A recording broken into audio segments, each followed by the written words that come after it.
all applications will be collected by Common App and then disseminated to the various universities. Basically, they'll drop into their servers once you apply. Okay.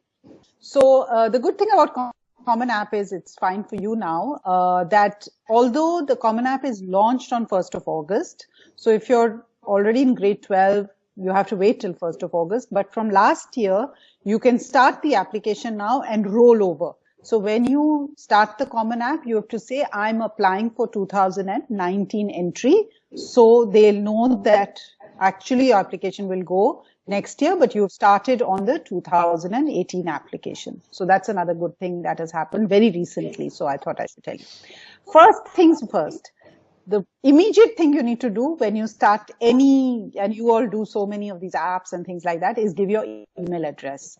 Please have a sensible email address, not Arjun Punk or disco dancer or something hideous like that, because you're applying to university. And kids do it, okay? So don't look at each other and be surprised. You know, Princess Daisy, something silly like that.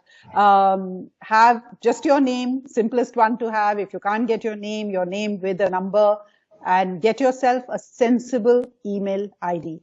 I would recommend a Gmail, simply because you may be using Google Docs or so many other things later on. A Gmail just makes life a little bit easier. So for those of you who are still on Hotmail and Yahoo email IDs, you could use that for personal stuff. Get yourself a sensible email ID for your college applications. Okay, because that's the very first thing they are going to ask you when you start your account. Once you start your account, the second thing they'll ask you is which year you're applying in, and you'll say you're applying for 2019 entry. And then, of course, the personal details. The Common App form is a horrible, long form which needs time to fill up.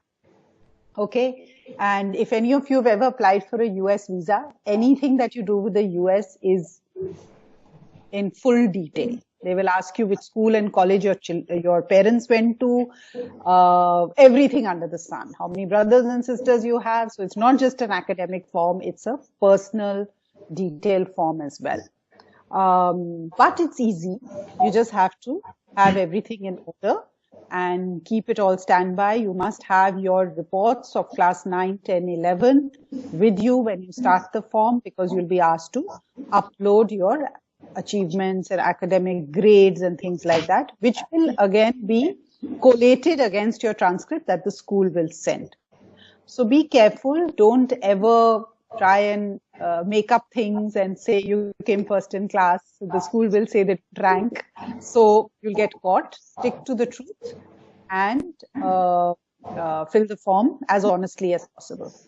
So as I mentioned, the Common App is pretty much what you all will use, unless you're an art student. For art applications, there are usually, you can apply through the Common App, but most students tend to apply individually to universities, because then they don't have to write all the essays that the Common App expects. Okay. So just to give you a structure of the Common App, there's the main Common App application. And then every university that you apply to has a supplementary application, which is the second part of the Common App application. So there's one main Common App application, which has all your personal details, this, that, and all. The supplementary has to do with each college. So it's a different application, but it's linked to Common App. The supplementary application will not have all these details repeated. It will have basically essays, many essays, and I'll come to the essay part. But it'll ask you things like which major in our college are you interested in, may ask you some minor academic details in detail, you know. So, so what happens really is whilst you're filling the Common App out, nobody can access it other than you. Okay. You will, of course, do waive your right to see the recommendations, which means that your school will be able to access your Common App so that they can upload your recommendations. So they can get an idea of what you're doing on your Common App, but there'll still be areas that even the school cannot access. The main Common App remains in cyberspace until you make a payment for a college. Say, for example, you're applying to NYU, Georgia Tech, and Georgetown, just for example, these 3 universities. You'll fill the main Common App essay. You'll start filling out their supplementary applications for all the 3 universities. It's all sort of waiting there on the servers. Nothing is going anywhere till you complete it. The day, so when you complete, say, NYU, and you say pay and send, it goes and drops in NYU's server in their university, okay? And they can access it. Otherwise, it remains in cyberspace till the payment is made, okay? There's a lot of noise today. There's some movement in the class. No, the fan probably, I don't know. There's no sound actually from our class. Oh, okay. It's very noisy. Yeah, very noisy. Just like somebody's moving furniture around. It's almost that noisy. Yeah. Oh, is it? Yeah. Because it's nothing. Something. I think it's catching something. Just move the laptop or whatever it is away from any individual, because even the breathing, I mean, I can hear. Oh, okay. Yeah. Okay, so now let me start with the questions that you all had posed.